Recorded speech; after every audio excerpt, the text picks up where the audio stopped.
arrive toujours un moment où malheureusement la bouteille se termine.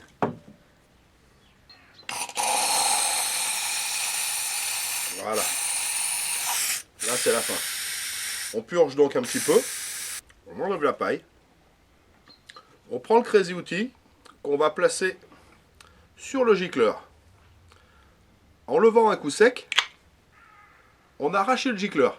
On vise le trou de l'écrou dans lequel on plante la goupille.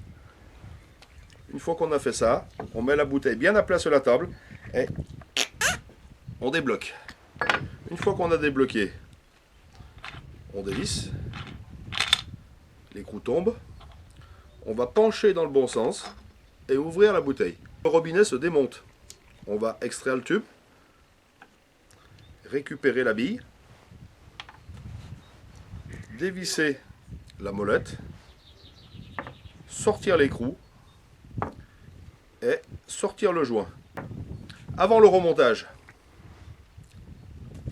on prend un tout petit peu d'huile de cuisine. On va graisser très légèrement le joint, qu'on retourne toutes les fois. On remet l'écrou sur le corps. On va graisser très légèrement aussi le joint de la vis pointeau. On prévisse. On remet la bille. On va emmancher le tube plongeur entre 5 et 8 mm. Maxi 8 mm. Donc j'ai ma Crazy Goat et mon robinet qui est préparé. On va donc prendre une recharge. On va décoller l'étiquette.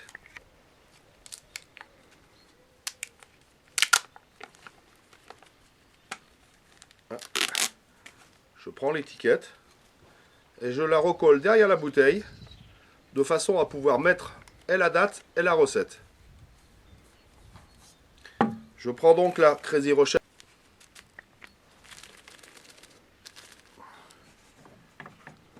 Pour plus de facilité, je prends un ciseau, je coupe le coin.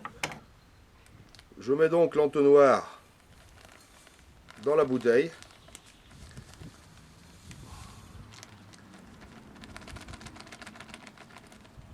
Voilà, la recharge est installée. On prend ensuite 75 centilitres d'un bon jus de fruits. Ici, c'est du jus de pomme. Voilà. On termine la recette avec une petite touche personnelle, avec un petit capuchon, les deux, soyons gourmands. D'un petit alcool au choix, 2 capuchons. On prend le robinet, on le tient de façon à reculer l'écrou. On l'introduit, hop, on penche et on redresse la bouteille.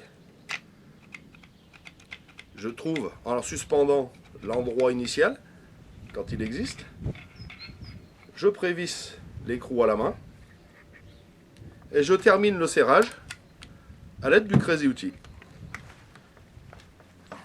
Voilà. Il me reste le petit gicleur tout neuf. J'introduis le petit tube blanc dans le Crazy Outil. Je tire pour garder en place que le petit tube blanc.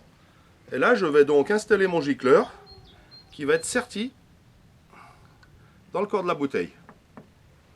Il me reste à vérifier le bon serrage de la molette, ranger le petit tube dans le trou de l'écrou, replacer le capuchon dessus et attendre patiemment une semaine à 30 degrés. On secoue et ça fait glou-glou. Mais quand la fermentation a agi, on va secouer la bouteille une fois et après, elle est bloquée dedans. Il ne vous reste plus qu'à la mettre au frigo. Quand elle est bien fraîche, installer le prolongateur, ouvrir grand le robinet et faire une purge de départ. Cette purge effectuée, vous pouvez donc commencer à servir et à la vôtre.